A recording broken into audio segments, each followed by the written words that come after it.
que ótimo. Mais alguns minutinhos iniciaremos, tá bom?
Perfeito. Bom dia, pessoal. Estamos aqui para mais um evento, mais um momento de aprendizado voltado para diversidade, equidade e inclusão, num formato um pouquinho diferente. A gente optou aí pelo formato de live para que a gente direcione esse conteúdo na nossa universidade e as pessoas consigam aí ter a mesma experiência que vocês estão tendo em outro momento, tá? Bom, eu sou a Patrícia, faço parte aí da equipe de gestão de pessoas e cultura, sou membro do Comitê de Diversidade, Equidade e Inclusão da Atlântica, e nós estamos aqui reforçando o nosso compromisso com um ambiente cada vez mais plural, inclusivo, e hoje, para realizar a iniciativa voltada para o letramento da liderança, né? Então, esse ambiente aqui, esse fórum, ele foi confeccionado com muito carinho pela equipe da GPTW, aqui representada pelo Eduardo e pela Tuane, que elaboraram um lindo material para que a gente consiga aí, de maneira mais educacional e objetiva, como nós, líderes, consigamos aí exercitar nosso papel em liderança e para que isso reflita no nosso dia a dia, né? Edu, eu vou ficar aqui nos bastidores te apoiando e também no chat, tanto eu como a Camila, tá bom?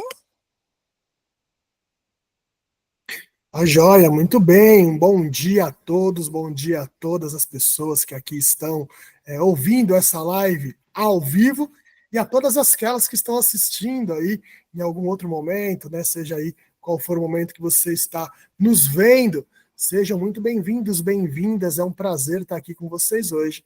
Eu sou Eduardo Marcondes. E aí, Eduardo Marcondes, só para vocês me conectarem lá no LinkedIn, tá bom? Aqui eu sou só Edu, como a Patrícia já me apresentou, represento então o Great Place to Work. Eu estou aqui com a Tuane, nós estamos aqui para discutir um pouco, refletir um pouco sobre liderança inclusiva. Esse é o nosso tema de hoje, é isso que a gente vai abordar aqui. Como ser cada vez mais uma liderança que inclui todas as pessoas. E qual é o potencial que isso traz, por que isso é importante. Eu costumo dizer que para ser um líder, para ser uma líder eficaz, uma líder que traz resultado, primeiro precisa entender o seu papel e tem que ter uma característica básica, que é gostar de gente. E quando eu gosto de gente, eu gosto de todos os tipos de gente, né? Não posso ter diferenciação a esse daqui, aquele lá, ou desse, seja qual for a ideia. Então a gente precisa olhar para isso de uma forma mais global, mais como um todo. Então é importante a gente cada vez mais buscar ser uma liderança inclusiva.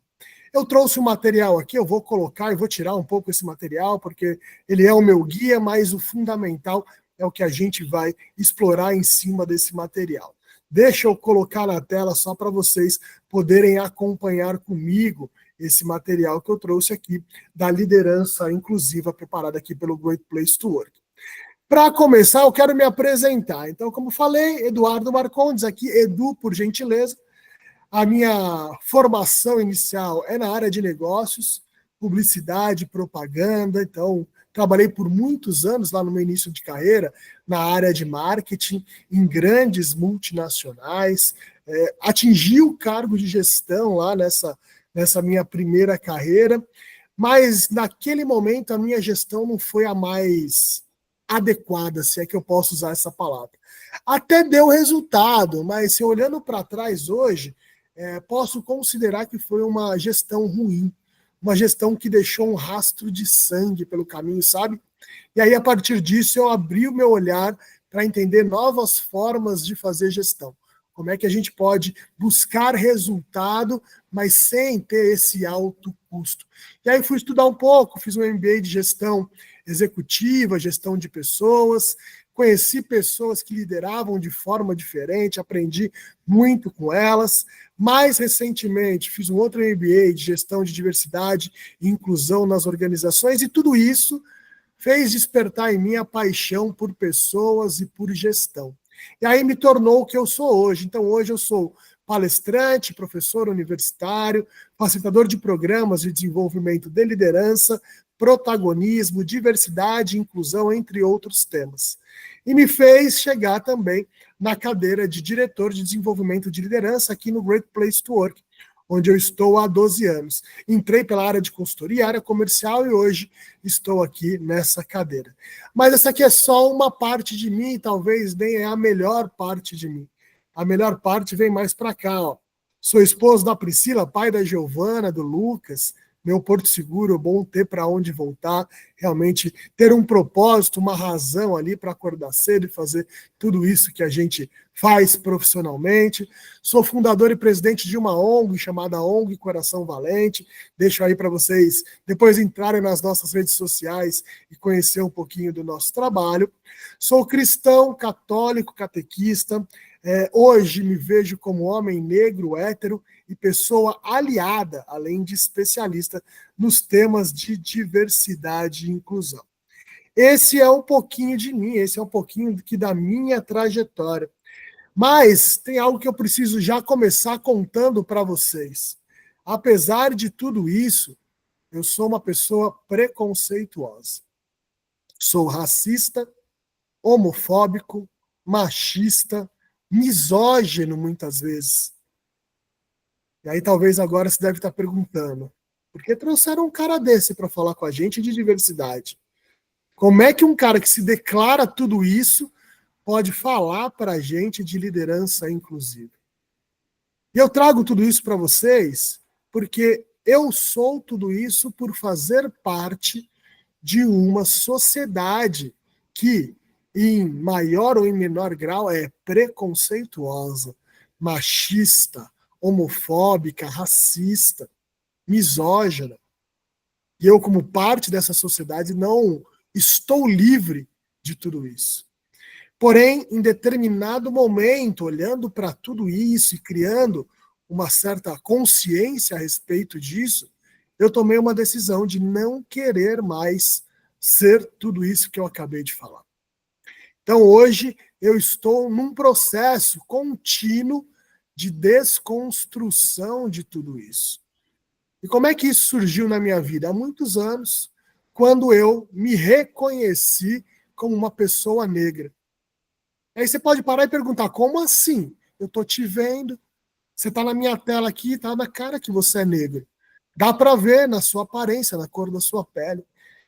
E por mais que eu visse isso todo dia no espelho, nem sempre eu tive essa consciência.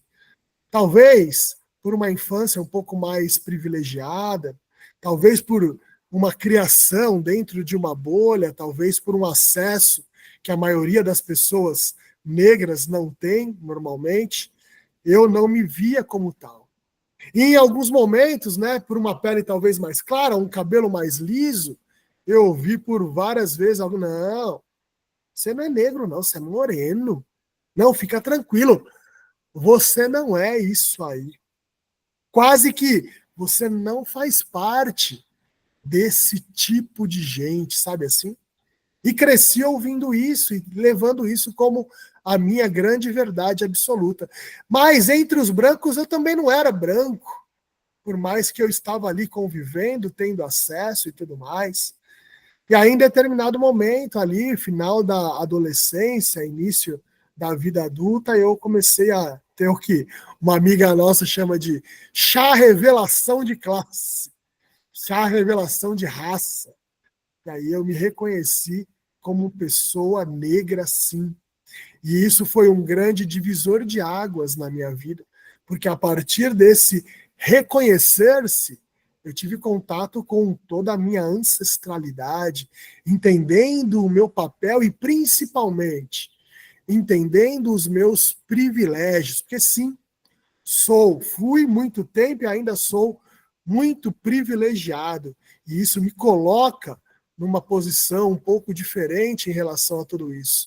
Mas até então eu nem tinha consciência disso, eu nem sabia que eu era privilegiado. E a partir do momento que eu tenho esse contato, me reconheço como tal, entendo os meus privilégios, a minha visão, não só para as questões raciais, mas para as questões de diversidade como um todo, mudam radicalmente. E a partir daí eu começo esse processo de desconstrução. Faz muitos anos isso, mas ainda estou nessa desconstrução, porque é um processo contínuo.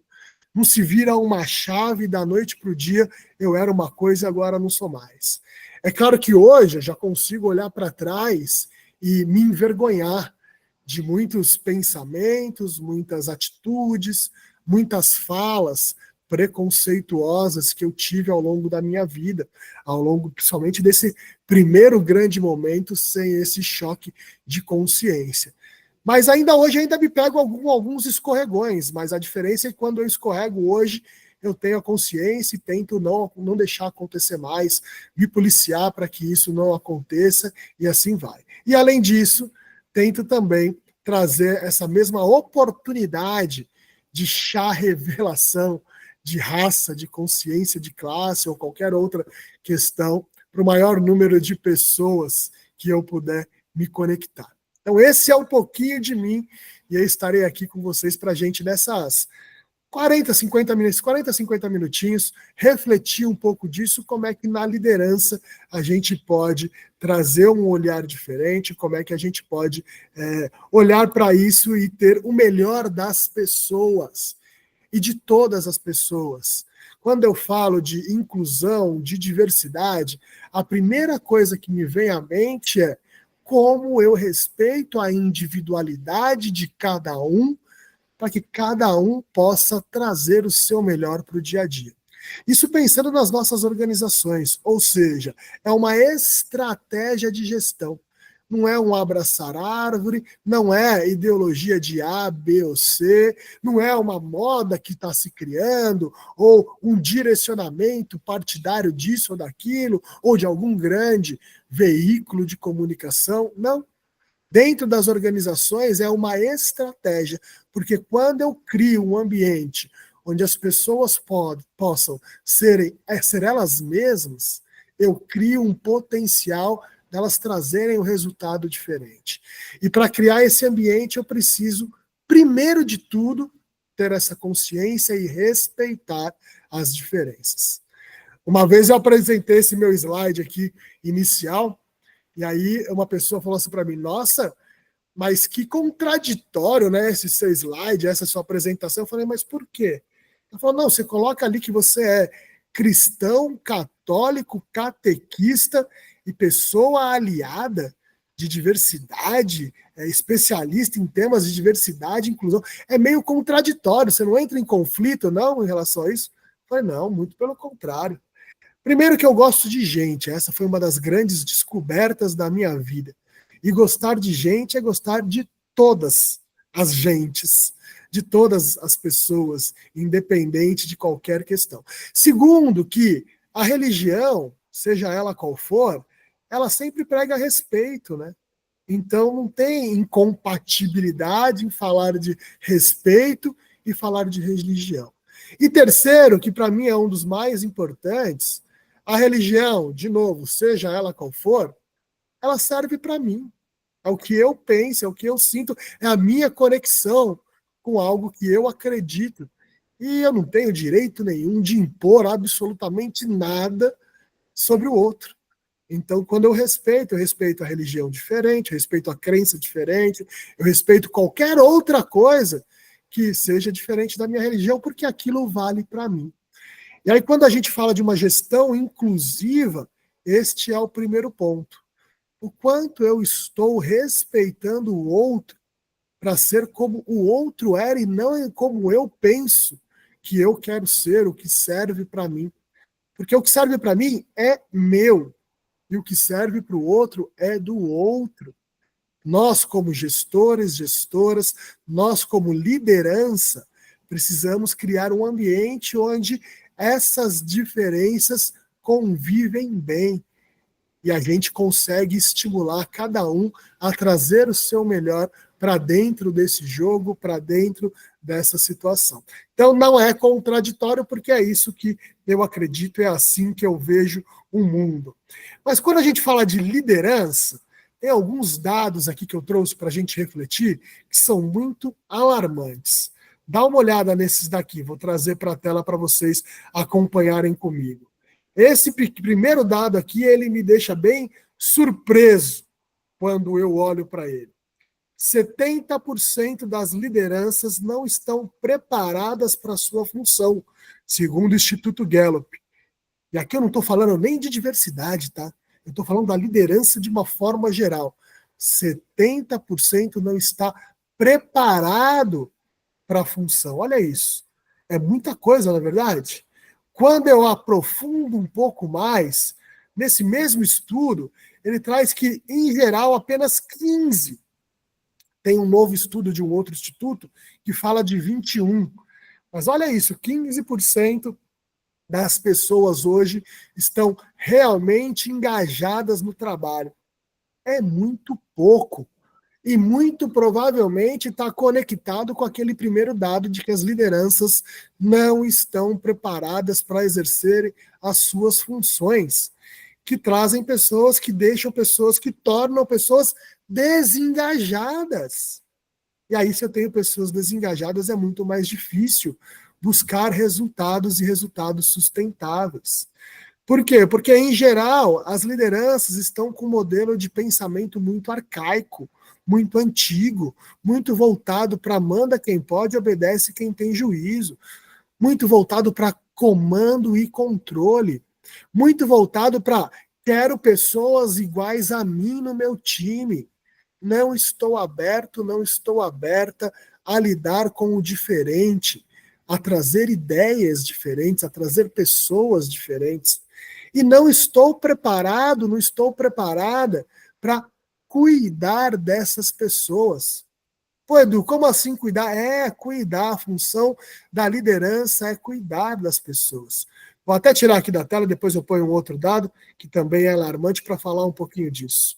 Eu estava num treinamento de liderança, e aí um gestor fala assim para mim, não, eu sou gerente já há 15 anos, eu adoro ser gerente. Falei, nossa, que bacana. Não, eu sou muito realizado sendo gerente. Falei, que legal. Ele falou assim, só tem uma coisinha que me incomoda nessa questão aí de gestão. Eu falei, o que te incomoda? Ele, não, é só uma coisinha. Eu falei, mas o que é que te incomoda? Ele falou, não, a única coisa que me incomoda um pouco de vez em quando são as pessoas. Eu falei, então acho que não é uma coisinha, né? Acho que é uma coisona aí que te incomoda, né? Uma coisona importante, inclusive. Ele falou, não, peraí, acho que eu me expressei mal. Eu falei, então, por favor, se expresse melhor. E aí ele disse, não, sabe o que é, Edu? É que gente é um bicho difícil, né? É tudo diferente. Cada um tem uma necessidade, cada um vem de um lugar, cada um tem uma criação, cada um tem um sonho, cada um tem um grupo de valores. É complicado, Edu. Falei, é verdade, é complicado, você tem toda a razão. Agora, se isso é um peso para você, opa, acendeu um sinalzinho de alerta aí. Talvez você não esteja no lugar certo, talvez você não esteja na carreira certa. Porque sim, esse é o core da liderança, olhar para essas pessoas que são todas diferentes, cada um com um grupo de valores, cada um com as necessidades, sonhos, e aí vai. E colocar isso dentro de um mesmo ambiente e respeitar tudo isso para potencializar a entrega, o resultado, o empenho, o engajamento. Se eu não tenho essa clareza como liderança, provavelmente eu estou no lugar errado, eu não deveria estar nessa cadeira. E muitas vezes nós somos jogados nessa cadeira, né? Ah, preciso evoluir, preciso ganhar mais. Porque o que ele disse para mim ali, ó, eu adoro ser gerente, ele estava dizendo, eu adoro o salário do gerente, eu adoro a posição, eu adoro o status, eu adoro, sei lá, a relação de poder que eu tenho. Mas ele não estava dizendo, eu adoro o core da minha função, que é cuidar de gente. Então, a primeira coisa, para estar nesta cadeira de gestão, é ter uma característica fundamental, que é gostar de gente. Eu não sei vocês, mas na minha trajetória eu tive alguns chefes que literalmente não gostavam de gente. Era notório nas atitudes, nas falas, nos comportamentos, que gente era um empecilho para aquela pessoa. Eu já ouvi gente dizer assim, ó, eu prefiro animal do que gente. Já ouviram isso? Eu prefiro máquina do que gente. Eu prefiro trabalhar com número do que com gente. Talvez vocês já tenham escutado isso em algum momento. E tá tudo bem. As pessoas podem preferir outras coisas. O único problema é que fica incompatível em pensar desta forma e querer ser gestor, gestora, estar numa cadeira de liderança. Então precisa dar uma revisitada se está no lugar certo. Porque o core é gostar de gente, é necessário gostar de gente para poder cuidar e potencializar essas pessoas para trazerem o seu melhor para o jogo. E olha esse último dado que interessante, que vem corroborar com esses que eu estou trazendo para vocês. Eu disse aí que 70% não está preparada para a função de liderança, 15% das pessoas só estão engajadas, e esse dado, para mim, ele é alarmante. A Korn Ferry fez um estudo recente e disse que 5% dos líderes realmente são inclusivos, isso mundialmente. No recorte Brasil desse estudo, cai para 2%. Ou seja, quase nada. E às vezes a gente vê discursos maravilhosos, mas na prática essa inclusão ela não acontece de forma natural. E se não acontece de forma natural, o que a gente precisa fazer? Que ela aconteça de forma intencional.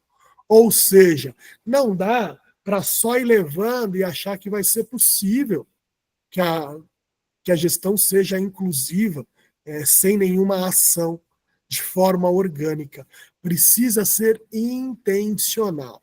E eu estou falando isso para o recorte de inclusão, mas isso serve para tudo dentro de uma gestão.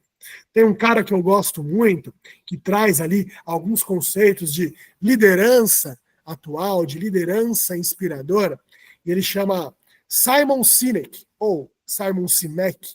Vocês já devem ter ouvido falar dele, provavelmente. Ele tem algumas obras interessantes, uma delas é um livro chamado Comece pelo Porquê.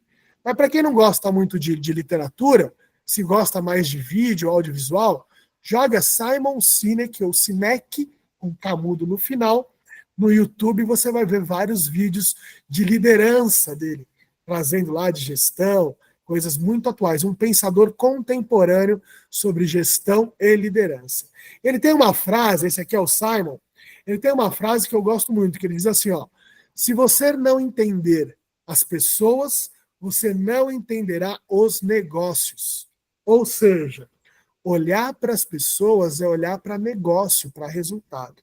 Na verdade, essa é só a parte final de uma frase maior dele, que diz assim, na relação B2B, mesmo que seja uma empresa que não trate com o cliente final, a relação com os fornecedores, no fundo, é uma negociação entre 2, 3 pessoas. Na relação com o cliente, seja o cliente final aí, hóspedes de hotel, por exemplo, ou seja, um cliente corporativo, uma outra organização, A negociação ali, o tratamento são duas pessoas negociando, conversando. Na relação com os colaboradores e colaboradoras, também são pessoas que estão ali por trás do crachá. Ou seja, se você não entender pessoas, você não entenderá de negócios. E para eu entender pessoas, eu tenho que entender tudo que é relacionado àquela pessoa ou aquelas pessoas. Eu tenho que entender que elas são diferentes, pensam diferentes, têm religiões diferentes, e não é porque a minha é diferente da sua, que a minha é certa, a sua é errada, que a minha é do bem, a sua é do mal. Eu tenho que entender que elas têm condições diferentes. E aí sejam condições diversas, condições de classe social, condições de orientação sexual, condições diversas, naturezas, estruturas diversas como pessoa.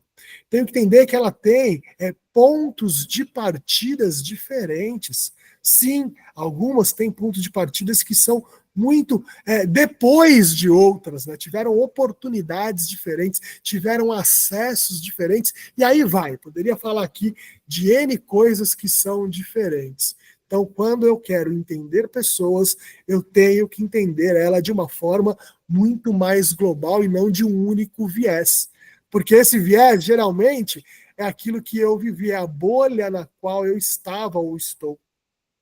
Esse viés, geralmente, está muito ligado com a minha particularidade, com a minha experiência de vida. E isso é muito pouco para entender pessoas. E aí, o que o Simon traz? Ele traz 3 coisas que não devemos esquecer nunca quando estamos numa cadeira de liderança. Pessoas são nosso principal tesouro. Isso é mais velho que andar para frente, né? Já está mais do que batido.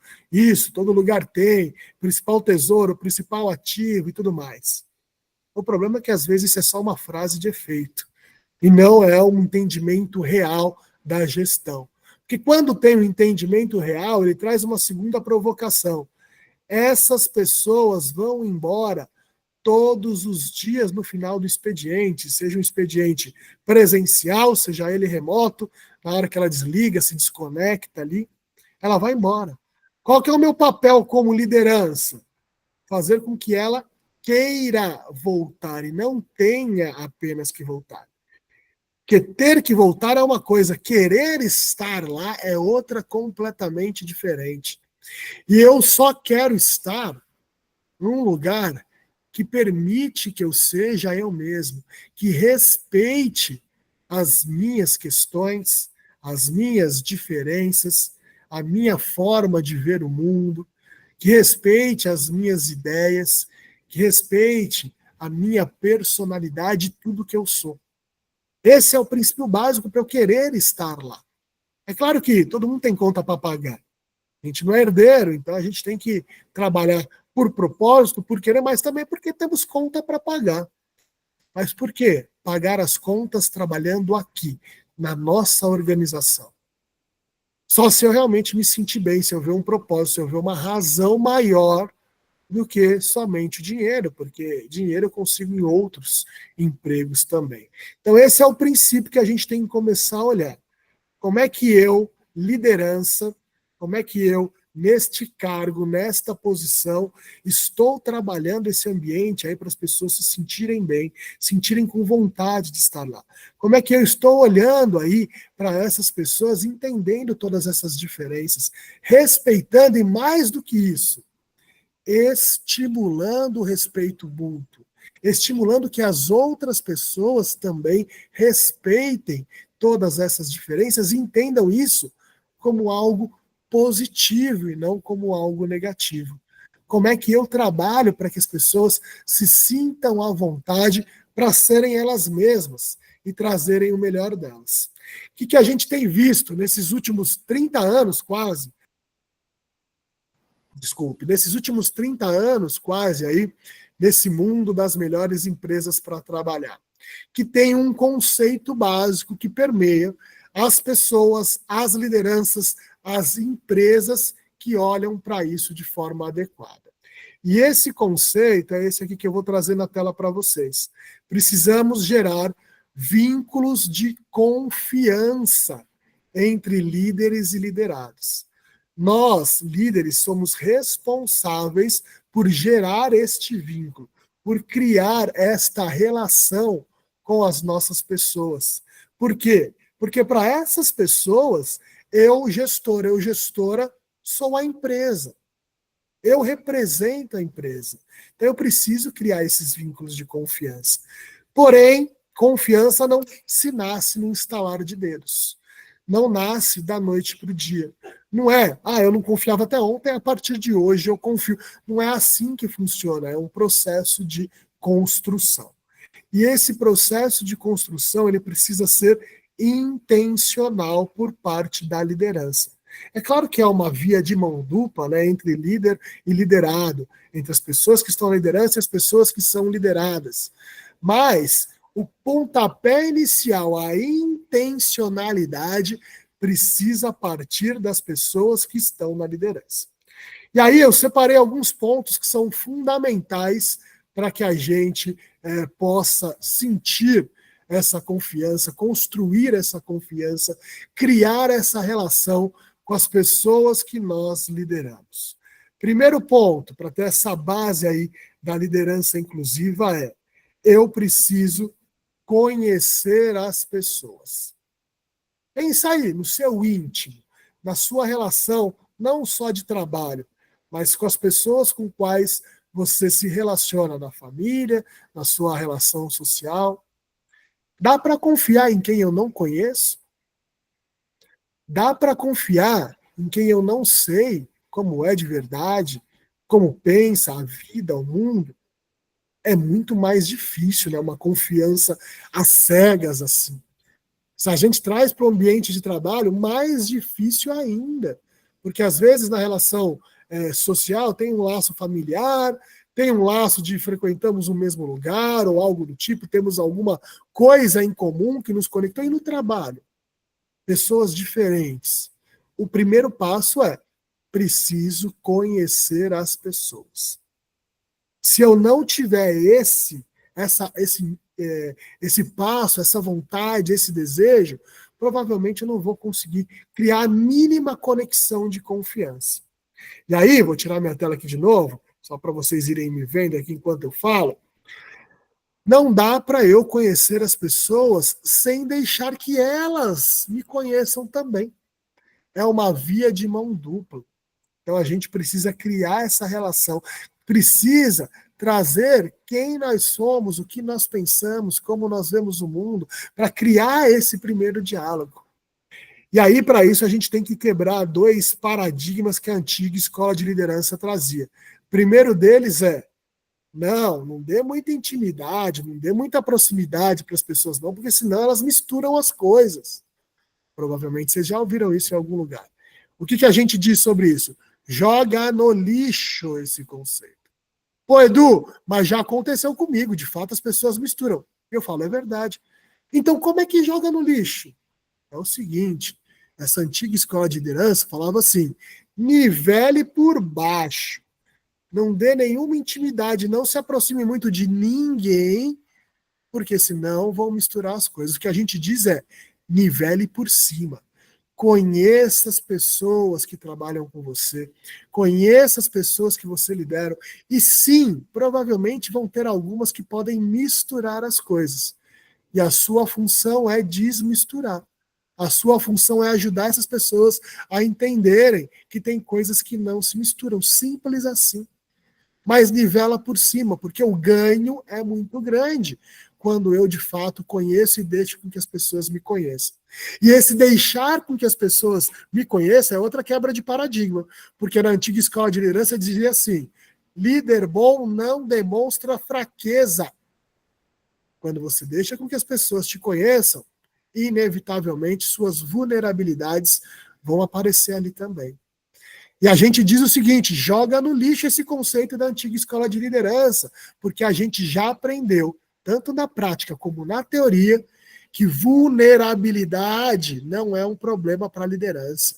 E aqui eu quero citar Brené Brown. Alguns de vocês devem conhecer Brené Brown. Quem é Brené Brown? ela é uma pesquisadora que foi entender como que ela podia esconder essas vulnerabilidades baseado nesse conceito da antiga escola de liderança. E no meio da pesquisa ela percebeu que não, que ela não tinha que esconder, que as vulnerabilidades nos conectam, nos aproximam. Então ela viu que quando ela coloca a vulnerabilidade na mesa, mais ela ganha a confiança das pessoas. Ah, Edu, mas podem montar na minha cabeça e usar isso contra mim. Podem. Você já vai preparado para isso, entendendo que algumas pessoas podem usar isso contra ti. Não nivele por baixo, nivele por cima, porque isso diz muito mais do outro do que de você. Então eu preciso trazer isso, criar essa via de mão dupla para conhecer as pessoas e para que elas me conheçam. Não dá para ter vínculo de confiança com quem eu não conheço. Então eu preciso muito olhar para isso. Além disso, eu preciso praticar a escuta ativa. Eu preciso criar um canal de escuta das pessoas. E a escuta ativa é um grande desafio. Eu vi uma coisa um dia e eu levo para a minha vida e para os meus treinamentos. Era assim, mais ou menos. Todo mundo que tem ouvido saudável ouve, mas não necessariamente escuta. Porque ouvir é um ato biológico. Se eu tenho ouvido saudável, qualquer coisa eu ouço. Agora, escutar não é biológico, é comportamental. Ou seja, tem que ter a intencionalidade, tem que parar e prestar atenção. Então, essa escutativa, ela requer alguns pontos. Primeiro, alguém veio falar com você? Pare para escutar aquela pessoa. Hoje em dia a gente anda num mundo tão corrido que a gente faz tudo ao mesmo tempo. Eu já escuto querendo responder. Eu escuto respondendo a mensagem no WhatsApp ou lendo mensagem de WhatsApp. Eu escuto respondendo e-mail ou vendo alguma questão de um sistema, de uma planilha, seja lá o que for. Ou seja, eu escuto parcialmente. E a escutativa não pode ser parcial. Ela tem que ser completa. Então, veio falar com você, uma pessoa do seu time veio te procurar, pare o que você está fazendo para escutá-la. Pô, Edu, mas não dá, é corrido. Então, negocia com ela. Fala, agora eu não consigo. É urgente? Se for, a gente fala, eu dou um jeito aqui, paro para a gente falar assim, não, a gente negocia daqui 10 minutos, daqui meia hora, no final do dia, amanhã cedo, sei lá. Mas quando for escutar, pare para escutar. E tem uma coisa da escutativa que para mim ela é fundamental, que a gente precisa exercitar, que é o seguinte: escute com humildade. Grava essa palavra aí. Escute com humildade. Escute realmente levando em consideração, refletindo o que a pessoa está te trazendo. Porque às vezes a gente escuta tão fechado nos nossos princípios e convicções que a gente não para nem para refletir o que a pessoa está falando. Então, tenho que conhecer a pessoa, praticar a escuta ativa para gerar confiança e me tornar mais inclusivo ou inclusivo. E eu preciso buscar autoconhecimento. Por quê? Porque muitas vezes eu sou atravessado por vários vieses inconscientes que eu não tenho nem noção, mas que me leva a um pré-julgamento, que me leva a um preconceito, que me leva a uma decisão equivocada ou uma avaliação equivocada das pessoas. Então, é fundamental que eu busque autoconhecimento.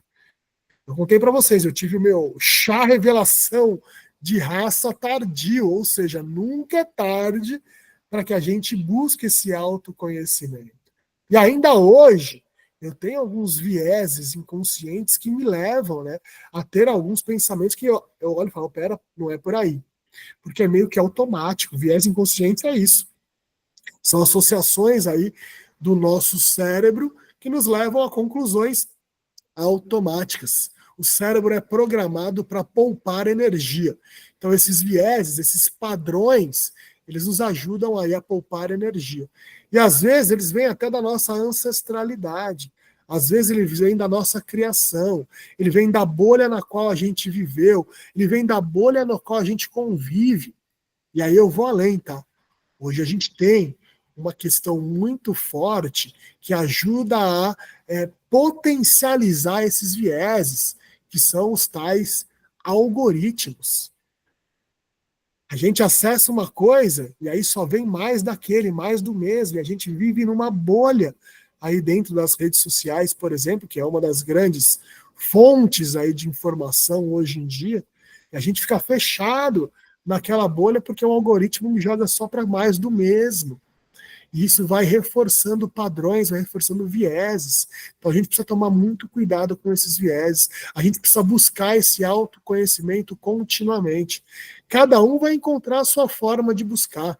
Alguns vai ser por meio de questões aí mais técnicas, de terapia, psicologia, outros vai ser por espiritualidade, outros vai ser por estudo autodidata de conhecimento, autoconhecimento, outro vai ser com auxílio de outros profissionais, mas aí nesse caso profissionais sérios, que trabalham o desenvolvimento por meio de técnicas de coaching, alguma coisa assim.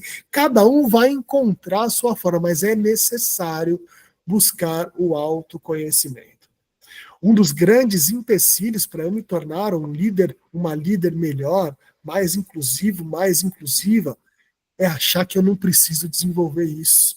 É achar que já estou num momento, já estou num nível que eu não preciso mais olhar para mim. E aí é uma grande armadilha que a gente cria para a gente mesmo. Tem vários tipos de vieses e a gente nem percebe, por isso que eles são inconscientes. Por exemplo, tem um viés que a gente chama que é um viés de afinidade, que é meio que natural. Eu quero estar com pessoas que são parecidas comigo. Eu gosto de pessoas que são parecidas comigo. E aí, quando eu levo para a gestão, eu contrato pessoas que são parecidas comigo. Eu estava falando sobre isso uma vez numa empresa, uma pessoa falou assim, nossa, eu nunca tinha parado para pensar nisso, mas sempre que eu vejo um currículo de alguém que estudou na mesma universidade que eu, automaticamente eu já tenho um olhar diferenciado para aquela pessoa. Por quê? Porque isso é viés de afinidade. Então a gente tem vários viés, são milhares de viés. E só a busca constante pelo autoconhecimento, de forma humilde, sabe? De entender que eu não sei tudo, de entender que sim, talvez eu pensei em muitas coisas erradas até hoje, talvez eu tive muitas atitudes que não eram legais até hoje, que eu vou abrir isso para que eu possa ser uma liderança mais inclusiva. Então eu preciso buscar esse autoconhecimento. Sem o autoconhecimento, fica quase que impossível eu fazer alguma mudança em mim. Se eu não sei, se eu não me conheço, dificilmente eu vou mudar. Além disso, eu preciso ter empatia. Eu adoro essa palavra. Às vezes ela é muito usada, mas às vezes o conceito dela é usado de uma forma equivocada. O que é ter empatia? É eu fazer um esforço para me colocar no lugar do outro. E olha, atenção para a palavra esforço, porque nem sempre eu consigo me colocar no lugar do outro. Nem sempre eu consigo sentir o que o outro sentiu. Porque a gente é diferente, né? Já começamos falando disso. Quer ver um exemplo claro?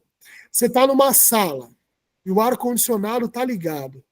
Talvez tenha pessoas que falam, nossa, que delícia, está gostoso aqui essa temperatura. Outras vão falar, nossa, que frio. Alguém desliga esse ar, pelo amor de Deus. Por quê? Porque até nas questões mais básicas a gente sente diferente. Então é difícil sentir pelo outro. Mas esse esforço de me colocar no lugar do outro é ao menos o esforço de estar ao lado para tentar ver pelo olhar do outro, pelos princípios do outro, pelos valores do outro. E isso é muito difícil. E às vezes a gente cai na armadilha de achar que ter empatia é tratar o outro como eu gostaria de ser tratado. Mas isso é uma falácia, é uma armadilha do conceito que a gente tem no senso comum de empatia. Porque se eu tratar o outro, a outra, como eu gostaria de ser tratado ou tratada, eu não estou me colocando no lugar dele ou dela. Eu estou colocando ele ou ela no meu lugar, para ver com os meus princípios, com a minha visão, com o meu olhar de mundo. E talvez o dele ou dela seja completamente diferente do meu. Então, conectando com a primeira questão lá, conhecer as pessoas é fundamental para que eu tenha uma empatia verdadeira e entenda o que é valor para ela. Como é que ela quer ser tratada, como é que ela precisa ser tratada. Vou usar um exemplo aqui que é dos mais clássicos. Tenta um dia na sua vida fazer as coisas com algum tipo de limitação. Você vai ver como é difícil. Tenta no mais básico, por exemplo. Se você é destro, tenta um dia fazer as coisas só com a mão esquerda. Se você é canhoto ou canhota, tenta um dia fazer as coisas só com a mão direita. Vocês vão ver a dificuldade, aí a gente começa a entender um pouco como é a questão de alguém que tem alguma deficiência. A gente vê que é completamente diferente como eu imaginava, e às vezes não é tratar como eu gostaria de ser tratado.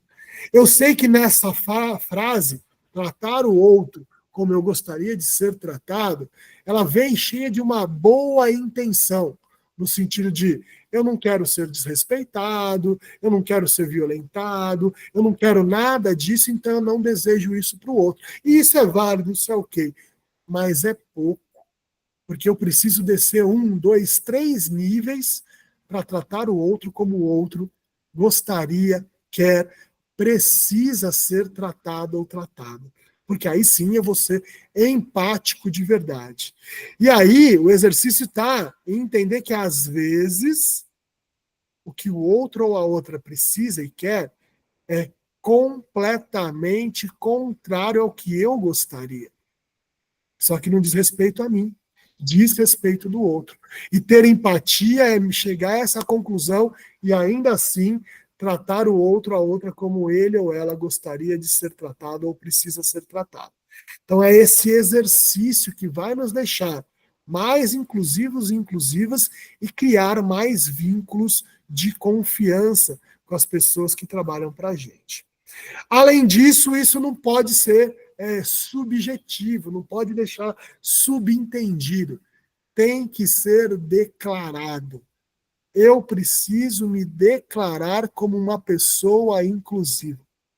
Toda vez que eu falo numa apresentação, numa conversa, numa palestra, seja onde for, que eu optei, cindi com o que eu era, de preconceito, de misoginia, de homofobia, racismo, seja o que for, eu me cobro para me lembrar que eu não quero mais ser aquilo. Então eu me declaro inclusive, eu me declaro uma pessoa aliada das questões de diversidade e inclusão, sejam quais forem elas.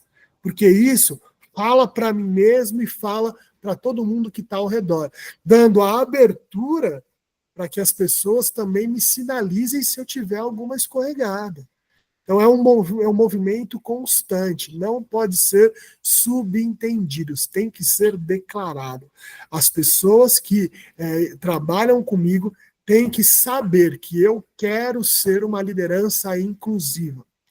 E ao declarar, eu abro espaço para que as pessoas me sinalizem. Eu preciso falar isso para elas. Eu quero ser o mais inclusivo e inclusiva possível, porque eu vejo valor nisso. A partir disso, me sinalize. Então, eu crio esse canal de abertura para que as pessoas possam me sinalizar que eu não estou sendo inclusivo ou inclusiva como eu declarei, como eu quero ser. Então, é importante que nós nos declaremos líderes, lideranças inclusivas, porque aí a gente já vai mudar o patamar disso e vai ter uma cobrança nossa, interna, com nós mesmos e das pessoas que ali estão. E cobrança no bom sentido, tá? Cobrança no sentido de que talvez sozinho eu não consiga ver coisas que estão ali no meu ponto de não visão. Somente o outro que está vendo de fora talvez consiga me sinalizar. Seja numa fala capacitista, seja numa atitude preconceituosa, discriminatória, seja num viés que aparece sem eu nem perceber. Então, essa abertura ajuda a gente nesse crescimento e nessa relação aí para ser cada vez mais inclusivo ou inclusivo. E para fechar esses pontos, tem um que para mim ele é fundamental. É necessário ter coragem para isso. É necessário ter coragem para se declarar inclusivo ou inclusiva. Nós estamos vivendo um momento de mundo extremamente polarizado, extremamente julgador em todos os sentidos. No sentido que se eu penso A, você pensa B, a gente já vira inimigo. E isso é péssimo para a relação humana, isso é péssimo para criar relação de confiança. Então eu preciso ter coragem de desafiar esse status quo. Eu preciso ter coragem de dizer aqui para vocês, numa palestra, lá em casa, lá na igreja que eu participo, que eu sou, sim, cristão, católico, catequista e pessoa aliada dos temas de diversidade e inclusão.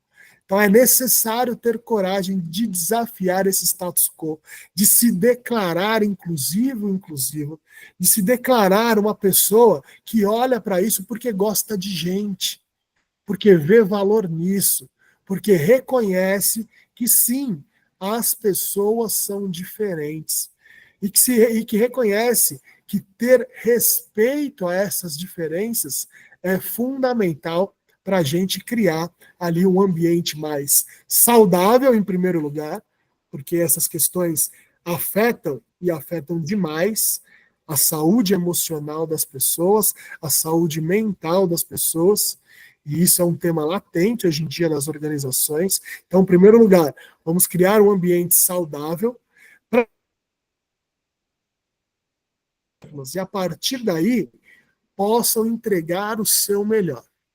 A partir do momento que elas entregam o seu melhor, a gente vai ter o nosso objetivo, que é trazer mais resultado.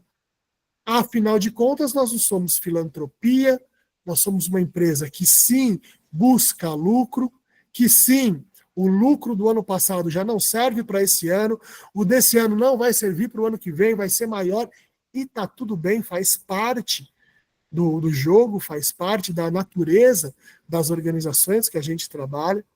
Mas se isso for com as pessoas entregando o seu melhor, pode ter certeza que vai ser de uma forma sustentável. Então, eu, numa cadeira de liderança, preciso ter coragem para trazer o melhor das pessoas para o jogo. Para, a partir daí, buscar aí os resultados que a gente precisa entregar.